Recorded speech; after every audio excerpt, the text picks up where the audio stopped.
Hey team, welcome back to another episode of the Strength Game Podcast. I'm your host, Nick O'Brien, and this is episode number 17.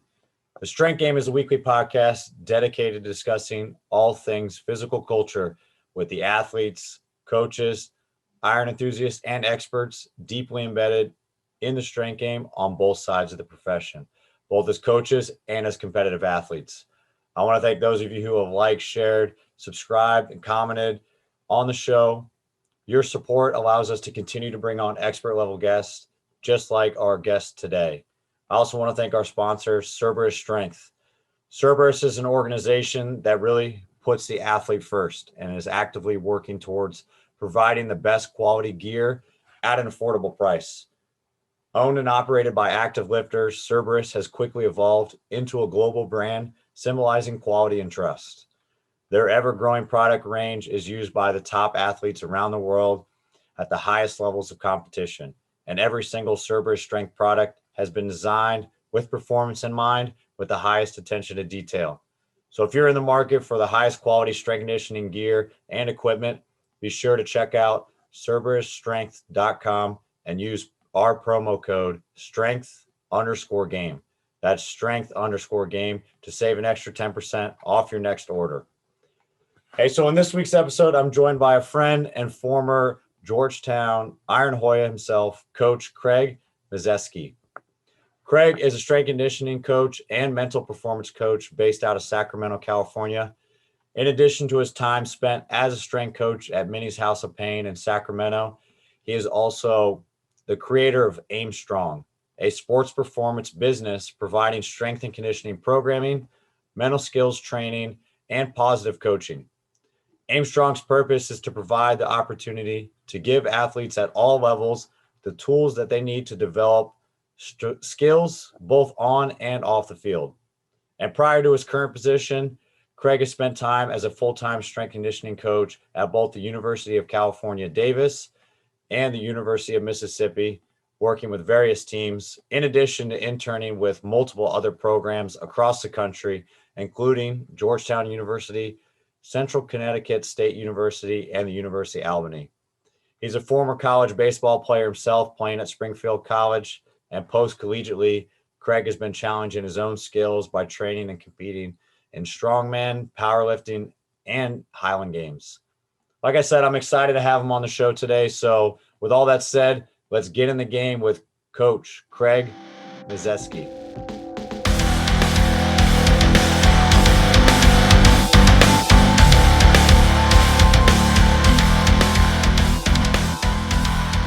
All right, what's going on, everybody?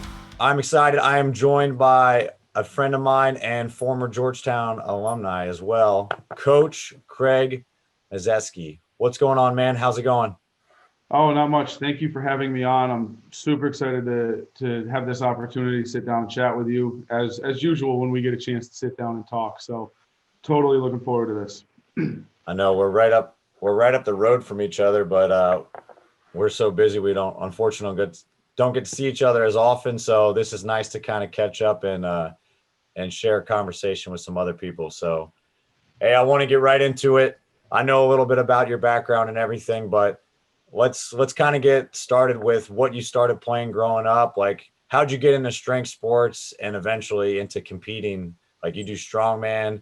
I know you're starting to dabble in Highland Games, which I'm really stoked about, and powerlifting. So kind of take me through your whole process leading up to this point. So I was fortunate enough to grow up in the YMCA. Both my parents worked for the YMCA, so I've literally probably played most sports in the world, in what we consider American sports. Everything from basketball, soccer, football, baseball, but then it was, and everything in between. And in the Northeast, I hopped on the mountain in the winter, skiing and a little snowboarding. And that's kind of where I grew up into the weight room too, all the Ys on the East Coast have great fitness centers, great weight rooms, and got started training probably around 8th grade, freshman year of high school, because I was an average athlete. I could do a lot of things, but nothing great. So I just kind of rolled into how can I make myself better at the things that I do love to do athletically. So it was get in the weight room and start lifting and get stronger and get faster.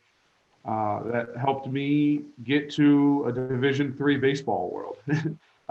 So skated by into the Division III level and played a few years of baseball at Springfield College, where I got my undergrad degree in applied exercise science. Went back to work at the Y after that for a year or so, and was sitting in the fitness center as a fitness director with a couple of employees one night watching World's Strongest Man on TV, and was like, God, that's cool. I want to do that. And I've always had that thought of that would be cool to be able to do. Before that, watching them growing up on reruns at midnight or whatever it was on ESPN, and then finally figured out how to find a training group, a training partner. It really took off when I went to Georgetown, as you said, as an intern, working with Coach Carl Johnson, who seems to be a jack of all trades in the strength world, and did my first contest and absolutely loved it. Walked into my first contest having never touched most of the actual implements, just found ways to simulate them through the gym and completely fell in love. Have dabbled in Olympic weightlifting, done a meet. Like you said, I'm definitely looking forward to getting out and throwing with you. Hopefully we get a chance to do that this summer and do a Highland Games contest. And then always train powerlifting because, I mean, who doesn't like to pick things up and put them down that are heavy? So that's the small and short of the athletic background and how I got into strength sports. Nice. Yeah, Carl's kind of the go-to for, I think, anybody that's ever come out of Georgetown. Like if you were with Carl at some point, you picked up a sport, or I don't know if he forced you into it, but I think that you were surrounded by him so long. If you didn't do a meet in something or whatever Carl was training for, like I don't think you really interned there at all. Yeah, That's not cool. past 3 months anyways. That's cool though. Hey, hopefully we get to throw actually this year. We'll have to get together when California finally opens up. But yeah, you kind of touched on it a little bit where you talked about how you got involved into coaching and everything. And I know you coached in the collegiate ranks for a while, and you were at Davis and Ole Miss, and you interned at a few other places too, especially on the East Coast as well. Hey, what kind of really got you started in wanting to coach? Like, I know you worked at the YMCA and everything, but why was the passion first drifted towards collegiate, and then kind of touch on what you're doing now, like post-collegiately?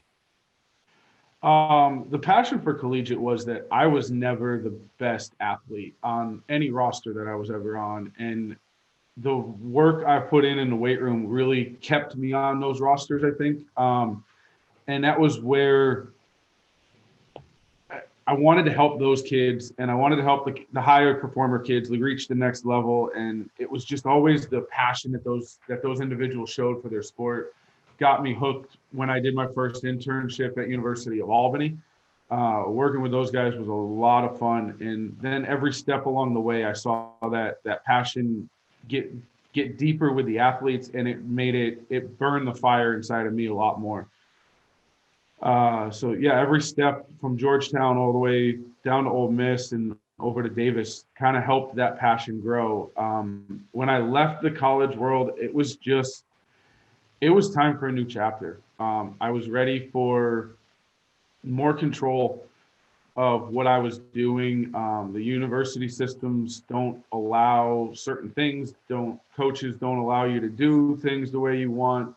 There's no room for growth after a certain point, or it's years or decades, as we were talking about with a couple of friends that are in that position now earlier before we hopped on here, that it just takes so long to see that personal growth in it professionally, like next level up, and you got to keep moving on and on and on. I thoroughly enjoyed being where I'm at in California. I developed a personal life here, and it was what needed to happen if I wanted to continue to grow professionally. So stepped away from the college scene and launched my own business throughout this, and it's called Aim Strong. And really the passion there is to our first and foremost is to train smart, is to educate the person looking to train similar to either they were in college as a professional, as an athlete, or somebody who knows how to do things but wants direction of what to do, and then educating them on along the process of how to train and train correctly and train smart and continue to grow in the weight room every day. Yeah, I like that mission statement too. And I've bounced ideas back and forth with you as well about like you starting that off. And I know a lot of people tried to kind of do that with COVID, but I know you already had that in the works a lot ahead of time.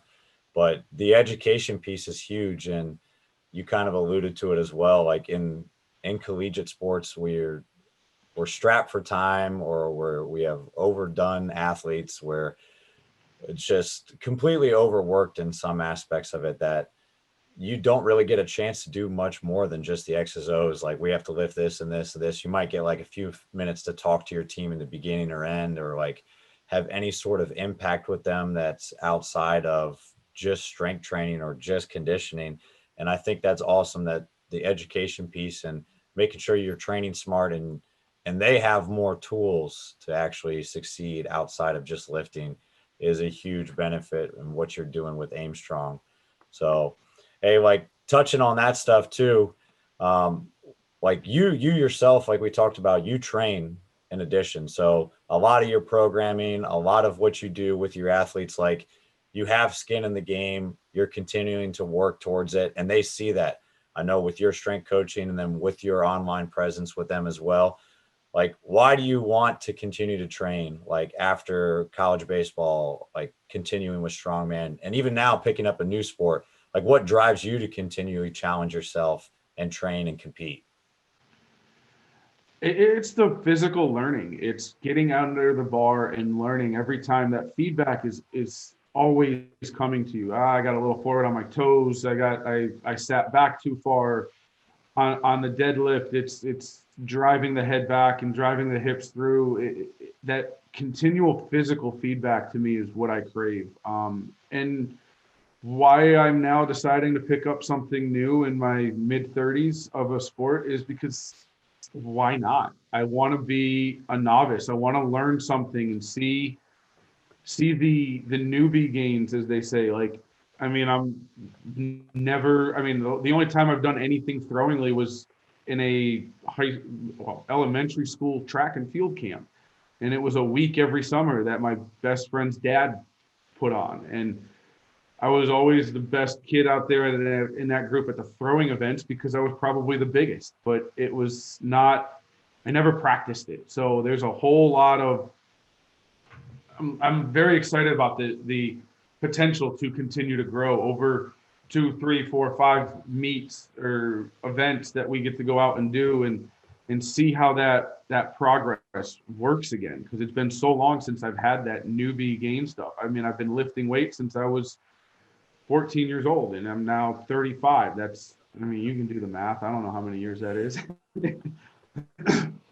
20-ish, 21. Yeah. Give or take. Yeah. Yeah.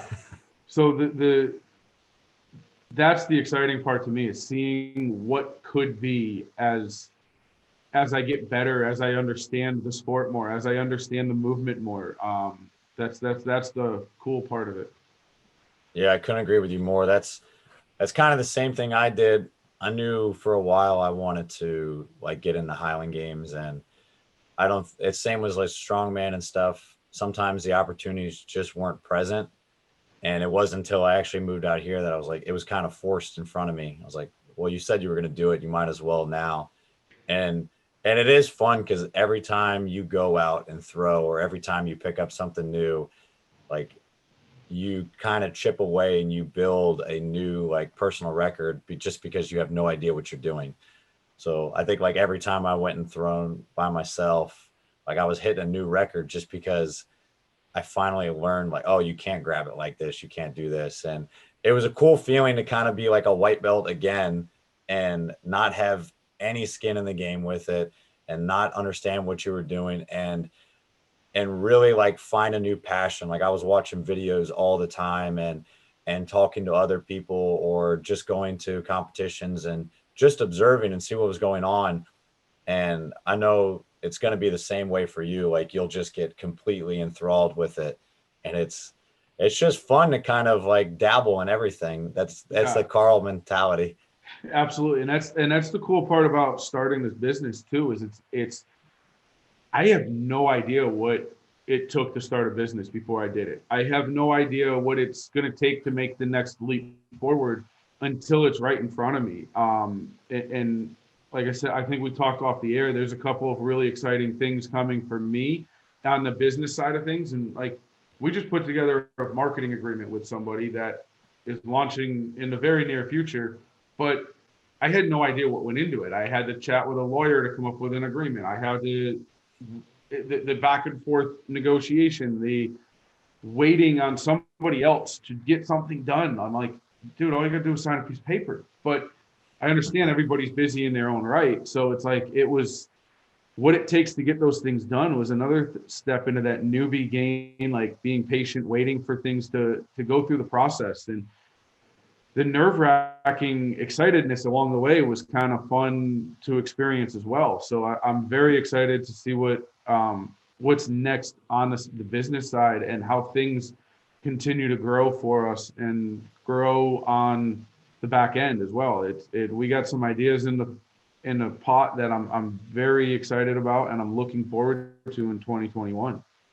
Yeah, for sure. I know I'm excited to kind of see what you've got cooking. I won't spoil anything coming forward, and I know it'll be pretty cool to see everything released. And we've talked a few times about that as well. And I think that that's the coolest thing about it. Like just having discussions with someone that has just recently gone through something new like that. And the biggest thing for you is you just took an actionable step right away. Like anybody can sit there and talk about it and say, I want to do this. I want to start this new sport, or I want to start a business. But I mean, the biggest way you learn is just going to be by doing it. And like you going out and throwing, that's easy. Like starting a website, that's like the first step, or figuring out a name, whatever it ends up being. Like you have to do something right away. And it's cool to kind of see that it snowballs. And as you continue to make actionable steps, it becomes successful in your own definition of that. That's I cool. mean, figuring out a name, that was not our easy part. It's funny you brought that one in because that was something we deliberated over for a little while because it was I mean, obviously Miszewski. Can't go with Coach Miszewski training because nobody knows how to spell the damn thing. So we were trying to come up with something that wasn't putting me in the forefront with my name on it, but putting me in the forefront at the same time as the coach.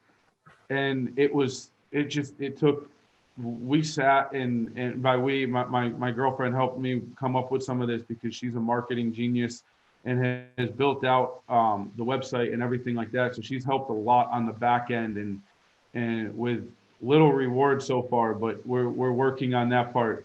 And it's just exciting to see everything come together. And it took a while and it's awesome. That's cool to hear. And I know that means you got a lot of stuff going on. So, I mean, with starting a new business, like you're still coaching, you're doing a lot of stuff for it. And like you said, there's a lot of new things that you have to kind of work towards that you've never done before, talking to a lawyer and everything like that. So you still find ways to train like you're doing now. So are there any like kind of tricks or tips to kind of manage or juggle both of these? Like, and like at the end of the day, do you think someone can be successful as an athlete and as a coach or even a business owner? Like, can you be successful at multiple things? Oh, absolutely. To some extent, I think your definition of success needs to be a little looser, um, as in one of those areas than it is in the other. I know as an athlete, my definition of success at this stage of my training career is part of it is participating. I hate participation trophy people, but yeah, I mean, part of my goal is to get out and do it. Um, and if I don't train, that's where it's like, okay, that was a wasted opportunity. That would be what I consider an unsuccessful day training wise. It's did I get in and did I get in the bare minimum today if I'm busy, or did I get in on a day where I had the time and absolutely crush a good workout and spend 2 hours doing it and take the time that it needs to grow physically and in that sport. I think you need to rework that definition of success on a daily basis, not necessarily on the grand scheme of things. It's, did I knock off my to-do list today? Is it 5 to 7 things? And then training was one of those. To what extent? Because 2 of those things got pushed around on either side of it. And now my training session is 45 minutes instead of an hour and a half. Awesome. I got something done. Right. Yeah. I think oftentimes people see like the upper echelon of whatever sport it is or business or something. And I mean, with social media and everything, you see like projected numbers of someone making $50 million a year, or you see top level athletes, and people define that as success. And like you said, you should find a way to rework it. And it's an ever changing process for yourself. And the way you define it should be different than someone else. And it should be your own kind of way. And that's kind of cool to hear about, like, hey, your training and the business side and like talking about all that stuff. I know in order to prepare for competitions and then even how you approach your training with your athletes, like one of the first order of business is identifying those weaknesses and areas that you need to improve upon, and then turning them into strengths within training. So what's kind of a practical approach you take with them or take with yourself to actually tackle some of these like needs improvement areas? Again, I think it's identifying them first. You need to sit down and realistically look at those needs and, okay, where do I need to get better? And developing that list is first and foremost, and then developing a plan of attack at each one of those steps along the way. Whether that be physically in the weight room, okay, I want to drive my deadlift or my squat or my bench press up, and because it suffered over the last couple of months. Okay, how do we do that? Where do we break down our plan to doing that? There's a million ways to skin a cat in that game, and it's going to depend on the individual's weak points. Is it at the lockout? Is it at the drive off the ground on the deadlift? Is it at the knees on the deadlift? Is it sitting back into the squat? Is it keeping the knees out? Is it keeping the posture through your posterior chain and your lower back? And how do we build those things of the weak points? I don't think there's any one answer to building those. So it's what you have in front of you. Is it doing a ton of reverse hypers in good mornings for certain things? Is it building your lockout strength by doing board presses on the bench press? And to me, it's keeping that list of what you actually want to work on short enough that you can do it. Because you've been in the game long enough that you can't do all of it at once. You got to pick something, and something else isn't necessarily going to suffer, but it's going to steady state for a little while. It's picking okay, I'm going to push the squat to this next couple of months. So that means my deadlift may not come up, or my bench press may suffer, which is fine. It's not everything can't be linear all at the same time. And I think it transfers over to the same with trying to develop a business or trying to develop skills in a new sport. Does it work all at once? No. It's okay, what are we going to attack today? And keeping that list somewhere between 3 and 7 things, and what you need to get done, and getting it done. And doing each of those things well. If you half-ass one of them, it's going to show. Right. I like that. And you simplify it too as well. And I like the fact that we talk about this, and that's a lot of what the show is about. There's a translation between like actual strength training and coaching and competing. And I think that all that stuff develops personal traits, like in your own personal life, relationships, like just the work ethic you have. All that stuff is derived from the weight room and from actually training, which is cool to see that you have the same approach between how you coach, how you train your athletes, how you kind of identify your weak areas and what you want to do and focus on. And it's the same approach you take with the business side. It's just a different kind of avenue. It's a different a different venture, but at the same time, the way you approach it is awesome. It's the same. You identify whatever it is, you keep it short, concise, you attack it, and you don't focus on too many things at once. That's an awesome way to do it. It's great advice for anybody looking to either start a business or just try to improve themselves as a coach.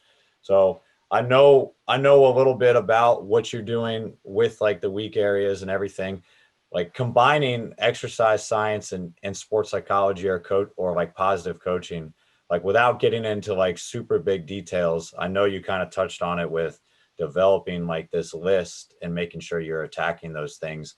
Like what on the performance side, like how has that taught you anything? Like your training and that mental performance side of human performance, like where do you tie those two together? Like how has that benefited you from like learning more about the positive coaching and more about actually the mental side of it? How has that benefited your training? And then in turn, how has that benefited your coaching, like learning more about those sort of things? Yeah. It started with a basic question of why. And I know it's maybe overplayed a little bit in this era of a shift that direction, but why do I coach? Why do I train? Why am I in the fields that I'm in? And figuring those answers out to those questions is really what started it. And you can turn those questions around to an athlete, whether it's somebody who loves the weight room or hates the weight room, who gets after every session or kind of halfway works their way through what you need them to do as their coach. If you can get them to look at why they are in the weight room and why they're training, it's going to be, and they believe that answer of why, they're going to see a huge shift in what they do in the weight room.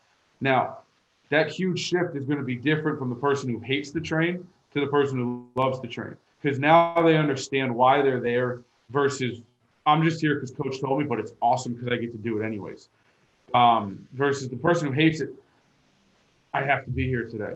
Maybe now it's like, okay, I get to be here today and get better instead of I have to be here. They're still going to do the bare minimums, but at least their attitude may be a little different on those days. And it's just a cool game, and it's the perspective of why you are here. I was listening to another podcast the other night, and the perspective, they were talking about perspective, and it was really cool that they were looking at it like, okay, sit there and imagine the room you're sitting in right now, closing your eyes, looking around the room, pick out two things in your room. Okay, now take the view from above. Now how many things in the room can you see? Take the view from 100 feet in the air. How many things in the room can you see? If you go up 1,000 feet in the air, how many things in that room can you still see? What are you looking at? And then take it to the top, right at the top of the atmosphere.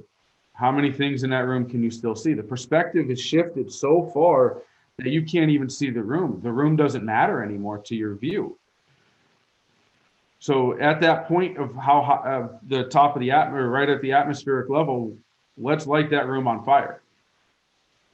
Does that fire matter to you from that view? Probably not, because you can't even see it. So it's taking that perspective shift of what you're looking at and what's right in front of you. And when somebody steps on the playing field to perform, taking that perspective shift when things start to speed up and go too fast and you start to screw things up, let's shift your perspective. Slow things down, because it doesn't matter. Like, the performance matters to you, not to everybody else. It's how you set that perspective to, okay, I need to do what I can do and control what I can control. Everything else doesn't matter. Shifting that perspective of what matters is going to help you train, is going to help you succeed at a business, is going to help you succeed in your life and whatever it is you are pursuing at that time. I like that too, because it ties in a little bit to like your own unique purpose as well, like trying to figure out your why. And also it ties into like what we talked about previously was success. Like the way you perspective, like your perspective change is what kind of determines your own success. So like your success defined by someone else looking at it, like they might not see it as successful, but internally, like you can see that as success. And like you said it too with like, yeah, at this point in time, like I'm not really trying to be super competitive with my own like training, but I have certain expectations for myself and I have a certain level that I want to achieve. But at the same point, I'm not going to realistically say that my goal is to be like the national champion for strongman or for Highland Games. Like that's great, but I'm not going to define success as that because I understand the other things that are going into place.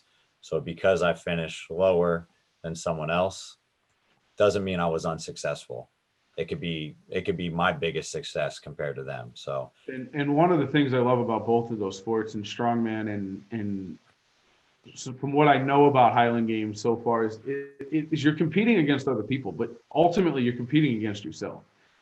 I mean, you can set 4 PRs in a meet in a strongman show and finish dead last.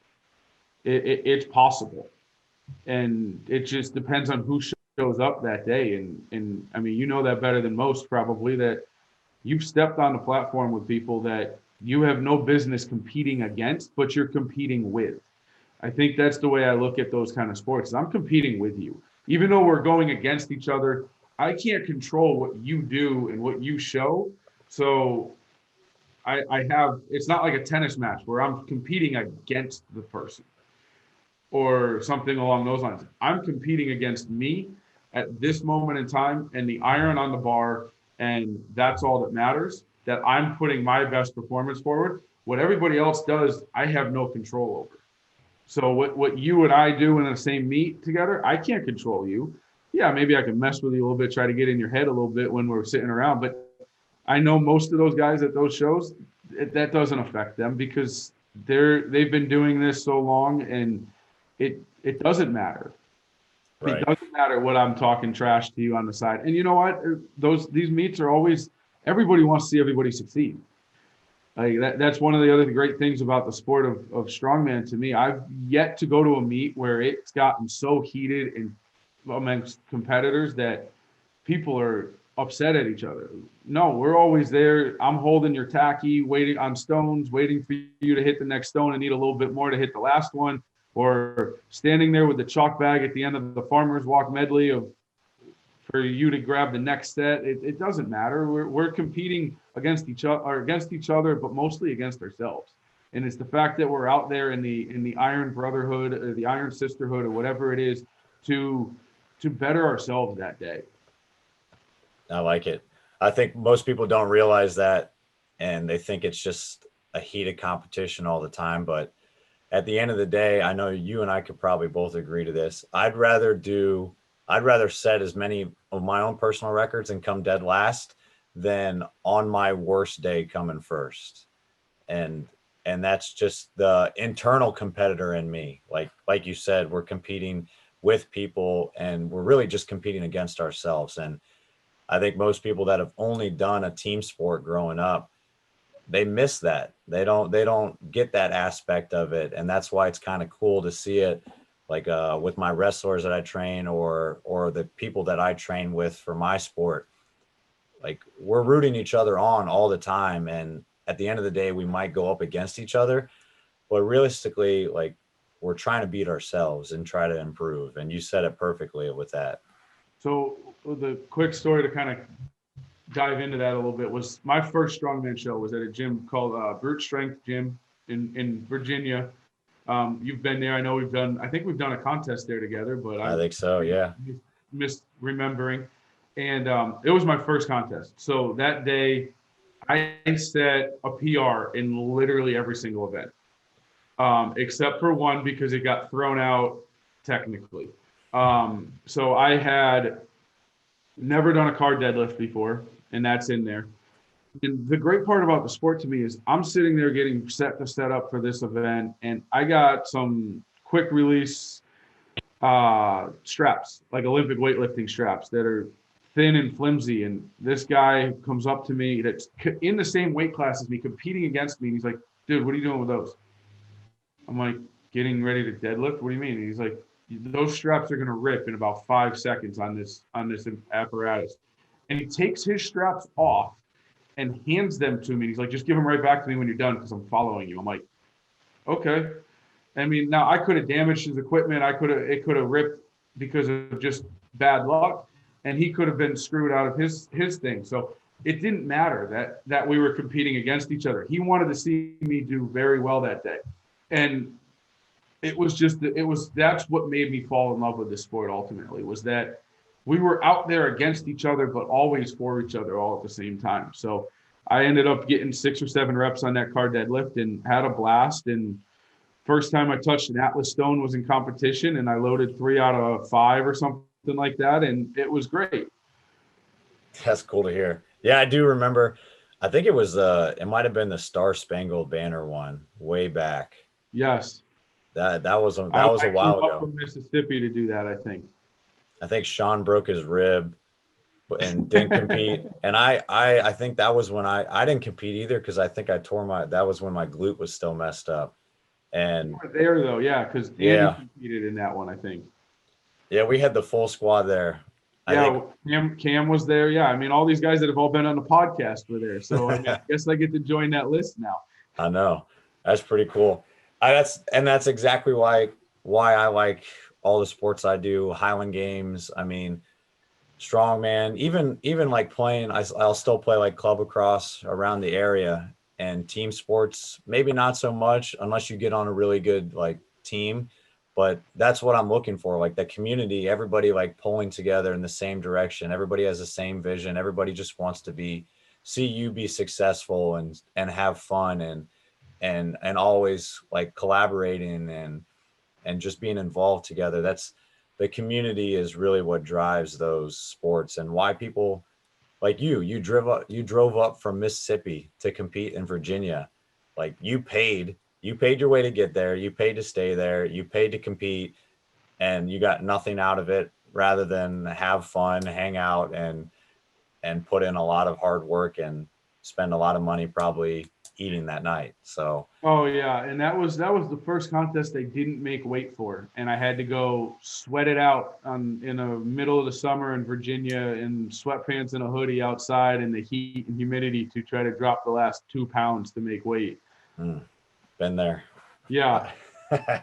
Hey, so shifting gears a little bit, I wanted to kind of talk with you because I've had a few conversations with other people that have like slowly drifted out of collegiate strength conditioning or kind of shifted focus a little bit. And what I really wanted to ask with you now is like your athlete, like age range and the sports and like skill level has all kind of changed. And I know you're working with some like even non-athlete clients as well.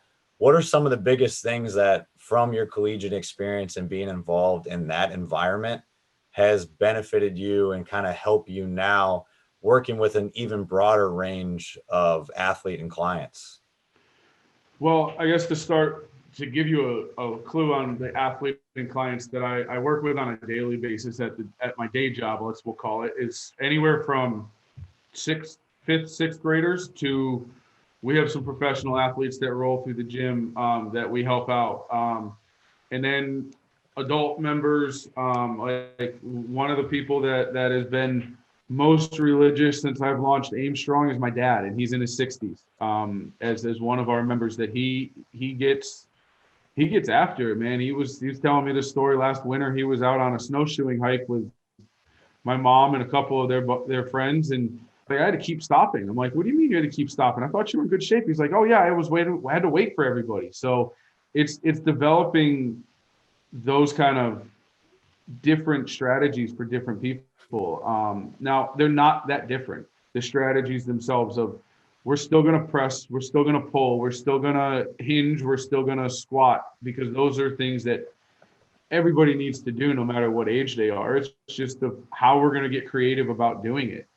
And the focus is going to be different for each one of those groups. So, okay, it might overlap if you're in that older crowd versus in that younger crowd, because they haven't developed the musculature and the coordination in the younger crowd to do things. And in the older crowd, they're going to be focusing on making sure they're staying healthy and dealing with a lifetime of, as you know, overuse injuries that happen, whether it was because they were an athlete or because they trained so hard or just everyday overuse things like reaching overhead and things like that. So there may be overlap in what we're doing with those people for different reasons. Right. And all of those things you see at the college level too. So the college level athlete is, each one of them is different, and it's cool watching them develop and watching yourself develop as a coach and challenging them in different ways. Cool. Yeah, I know. And I know that you could take a little bit from that experience as well. And I mean, I think everybody that programs the right way is going to put those big pieces in. Like you're going to push, pull, squat, hinge. Like you're going to do all the major things. And I like how you said, like, just the focus is different. Like they have different goals, or you're looking at people that have, like your dad, like it's lifetime strength. Like it's the things that he wants to do, the recreational things. But you're still going about it the same way, maybe with a different like twinge on like what exactly is going to be getting those goals across, like what tools you're going to use or the approach you take. But at the end of the day, fundamentally, what you program for them is very similar. Well, and even with the college athlete or the professional athlete, my goal is still lifetime strength. As that's something that I have always pursued. I want them to know how to do it correctly, how to do it for themselves after I'm not standing in the weight room with them every day. Because I mean, you know as well as I do that if you're just a little bit stronger than you were yesterday, you're probably going to feel that way for a long time, and you're going to feel healthier and stronger and move better throughout a lifespan. And that's just going to create more opportunities for you to go do just some fun stuff. I mean, to be able to be ready to go on a hike or to go on a bike ride or to go out up to Tahoe, since I live here in Northern California, on a whim and just go do something, or down to the beach in the Southern California area and be able to hop on a paddleboard and not have to worry about, oh man, this hurts or that hurts, or I don't have the athleticism to do this anymore. I don't want that lifestyle. That's not where I want to be. And that's where most of the people I surround myself don't want to be. So I think having the ability to be a jack of all trades at any given point in your life, or with a couple of weeks notice, if it's actually a competition, like, yeah, let's do it. I like that. That's cool to hear. And it ties into what we talked about like at the very beginning about the education stuff too.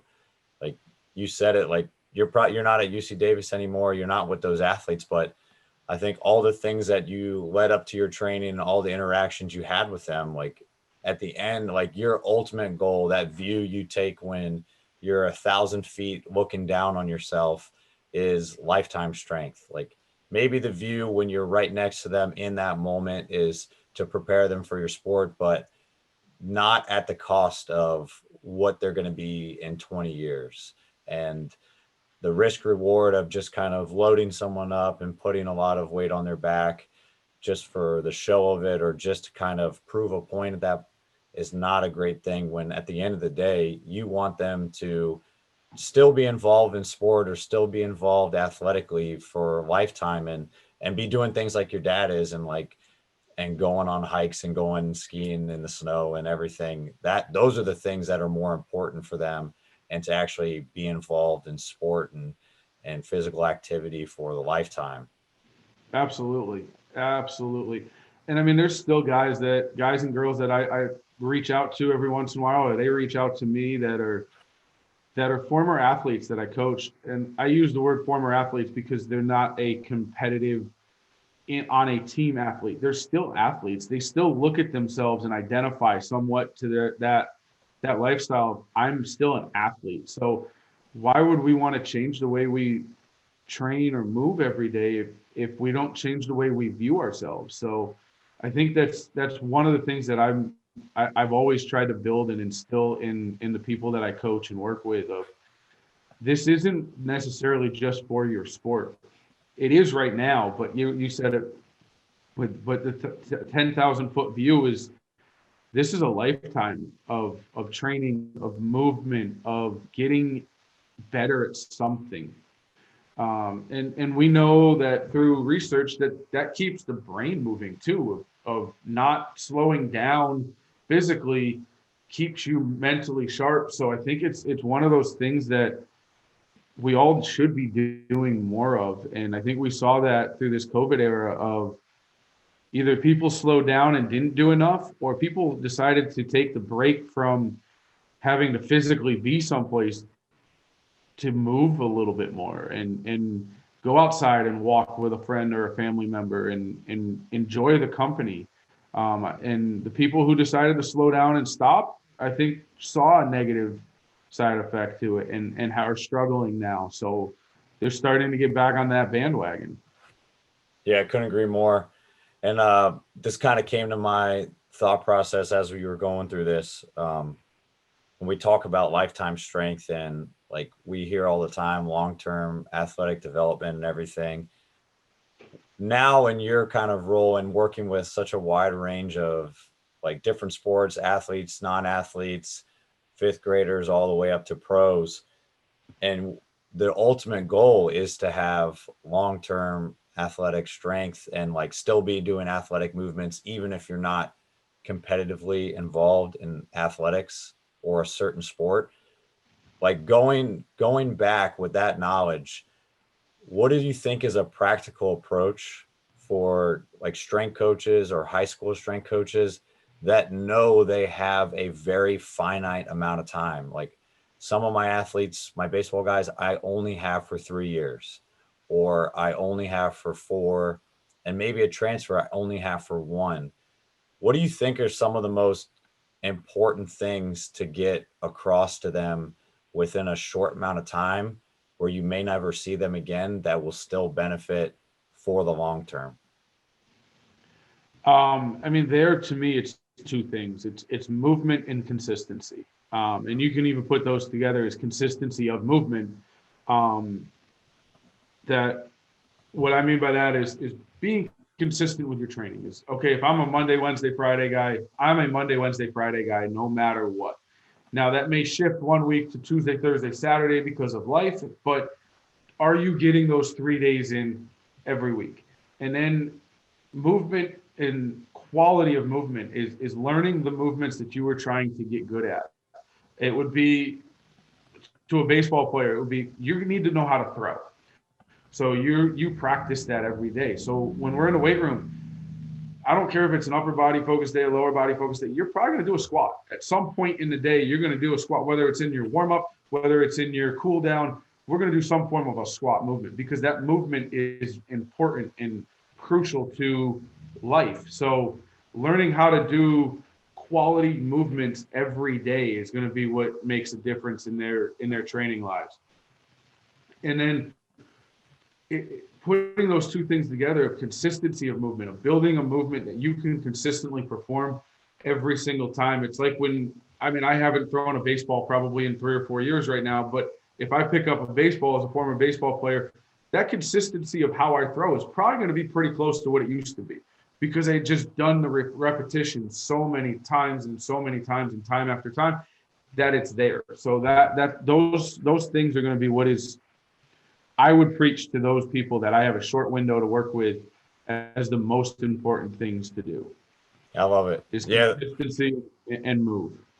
Yeah, those are great. I think those are huge 2 things that you can do. And like you alluded to as well, like you haven't thrown a baseball in a while, but you've built such a repetitive quality of movement with that throwing that even not doing it in a couple of years, you can pretty much get close to it, like within a certain threshold to do it well. Like maybe not to the level that you were doing normally, but if you build the same base, if you teach a client or you teach an athlete how to squat properly and you don't overload it, and you are consistently working on that over the course of time and you address any issues, if they don't do it for a couple of years, chances are they still can draw upon that. And that's a cool concept. And that's something I think everybody should do, regardless of how long you have an athlete or how long you have a client and you have access to them. So awesome. Hey, so we finished the show like any good training session, strongman, Highland Games, whatever, powerlifting, whatever it's got to be, with a good finisher. Sometimes Okay. strongman. We usually don't do conditioning if we can avoid it, but this will be our one for the day. So we got 4 questions, maybe overtime, and take as long as you want on some of them, or if you want to fire them back quick, we'll go rapid fire. But you ready? Okay. Yeah. All right. So, biggest influence in strength conditioning and biggest influence in strength sports, regardless, since I know you've done a ton. Biggest influence in strength conditioning would be a couple of people. We talked about him earlier. Is Coach Carl Johnson. Um, he as infrequently as we stay in touch sometimes, and then as frequently as we stay in touch sometimes. It goes in waves. He's still there if I had a question, and it was a huge influence on my professional life. He had just moved up at Georgetown when I had got there to a full-time position from one of the positions that I took over as an intern, and it never slowed down. And he was always teaching. He was always trying to show me something new to do, and I still see that on through his Instagram and through his social media accounts. I pick up more little drills and more little things from him than just because he's always active with it. And then anybody else I know in the strength sports, I wouldn't say it's any one person in particular. The friends and relationships I've developed over the years of being in strength sports. Whether it's former training partners like Matt Brand, who now owns a gym down in the Bay Area, or um, just the guys who do it as weekend warriors, quote unquote, because they love it. And we talked about my lawyer friend earlier in this thing, and he's a strongman competitor, and it's having that connection with people that allows me to continue to go back to that sport, no matter how beat up and run down you feel. It's the community around it. So I mean, yourself is included in that, and that's why you're one of the reasons why I want to go to a Highland Games, and because you've been bugging me to throw for the last 3 or 4 years since you've been in California. So we need to do it and just get it done. We're gonna make it happen. Trust me. Hey, so I know you got a lot of stuff going on with Aim Strong and still coaching and working on all those other secret projects you got going on. But between doing all that and training yourself and competing, do you have any other hobbies outside of those that you're involved in as well? Actually, just kind of picked this one up recently because of a Christmas gift I got. And I'm definitely falling in love with it very quickly. Is flying drones. I got a Christmas gift of a drone from my girlfriend's mom, and it's been a ball to take it out into a field and just kind of get that something that doesn't have any real like stress around it. It's just let's see what we can make this thing do today. Let's see what we can see from the camera. Let's fly it and have a peaceful moment of being outside and in a field and see what happens. And it's been fun, and I can't wait to expand on the equipment I have for that and things like that. And I see it tying into some training stuff too, because it'll be cool to do some Highland Games training and get out and film some footage with a drone and do those kind of things too. So I see multiple uses for it, but it's been a lot of fun. That's cool. Yeah, you got my thought process with it. You're gonna I get saw some the pretty eyes cool light up throws. when I brought it up. So yeah. Hey, so I don't know if you've given any thought. Obviously, you've been involved in coaching for a while, but if you weren't coaching, do you have a backup profession, or did you have another thought? And if since you've done every sport, is there, and now that you're getting involved in Highland Games, like what excites you most about doing Highland Games? Backup profession, honestly, I started my college undergrad work as an architect major. I guess if I wasn't coaching, I would be doing something with that. It didn't last very long because I realized what it was very quickly, and it was not something I would want to do. But I still thoroughly enjoy looking at structures and at buildings how they're put together and how they're designed, just as something that to look at. I don't draw those things as a hobby or anything like that, but it's just something that I had an interest in as a young kid. The thing I'm looking forward to most in the Highland Games is well, two things. I will say the newbie games and throwing my first caper. I have a running bet with one of the other coaches I work with these days. He has done a few of Highland Games. I think you guys actually did a show together and didn't even know it. But he has a huge throwing background. He was a college discus thrower, and the running bet is that I get a turn of some kind on the caper the first time I touch it, because he didn't. So we'll see what happens. That's good to have a bet going. I think I know who you're talking about too. So, hey, so with training in mind, all right, if you set up your ideal training day, what's your go-to music or PR song? And then what's the go-to post-training meal? Okay. Music. It's going to vary depending on the day's movements. Lately, I've been a lot into Rob Bailey and the Hustle Standard. Kind of metal, rock, rap mixture. Thoroughly enjoying them. Not very well known, but not unknown at the same time. And then on the rap side of things, NF gets a little lulls at times through his music, but the words speak to me right now. So that would be where I'm at with those. Post-training meal. This is not cutting for a show, I'm assuming, so I can not worry about what it is. I'm going to go sit down at a bar with a couple buddies and have a nice burger and whatever comes on the side of it, and a beer, and enjoy sitting in the community of training that whoever that buddy is that we just finished training with, and reminiscing about whatever it is that we need to sit there and BS about. There we go. All right. So we got an overtime for you. So this will be your challenge caber for the day. And so most valuable piece of advice you've received, it could be coaching related, business related, or just something that really kind of hit you. I would have to say that would be, don't accept advice from somebody you wouldn't accept criticism from, or vice versa. Don't accept criticism from somebody you wouldn't accept advice from, because there's a lot of people out there just wanting to throw their 2 cents in, whether they've done it or not before, whether they know what they're talking about or not. They think they know everything. And that's just the era we live in with social media. Everybody has a comment to make about something, and it's figuring out who you trust enough to take the advice from, or to take the criticisms from about what you're trying to do. And when I say criticisms, I mean constructive criticisms. Like, dude, that was probably not the best move. You should have done this, or this. Those kind of things, and having that inner circle to listen to. Right.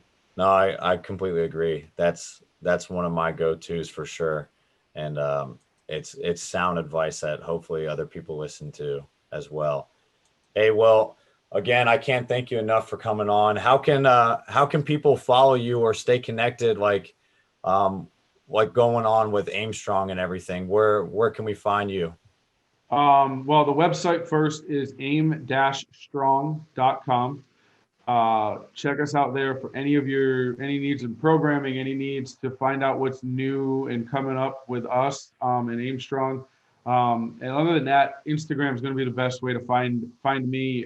We got a Aimstrong _ for the business side of things. And then personally, my coaching side of things is coach _ Craig Miszewski. Yes, I know that's impossible to spell. I think if you just get to coach _ Craig, it'll start to pop up and you can find it through that way. And I'm sure you'll link stuff in show notes and everything else for us too. So anybody that's looking would be there too. Yeah, I got you covered. I'll spell it right too, so everybody will be able to find it. Hey. Awesome.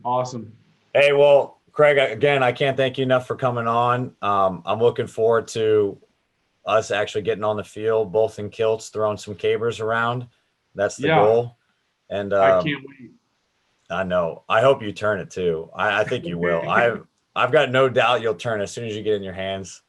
It's going over. So now I feel the same confidence that you do, but I'm a little arrogant when it comes to those things and a little cocky to a fault, but also to a positive note. Like, I'm not going to be mad at myself if I don't, but it's going to be fun. Hey, we'll make the trip down to Fresno. You can practice with mine, and we'll get a few turns in so you can win that bet. Sounds good. All right, man. Thanks again. Take care. Thank you. That's it for this episode of The Strength Game. Thank you again to this week's guest and to our sponsors, Cerberus Strength. Be sure to connect and keep up with our guests at the links in the description below. Remember to subscribe to us on Apple and Google Podcasts, Spotify, or your favorite podcast provider to stay up to date on all future episodes. Also, check us out on YouTube and CoachO'Brien.com, where you can find all the video versions of these episodes, as well as show notes, episode schedule, and much more. Comments, ratings, and reviews are always welcome and appreciated. Thanks again for tuning in, and be sure to join us next week for another great episode of The Strength Game.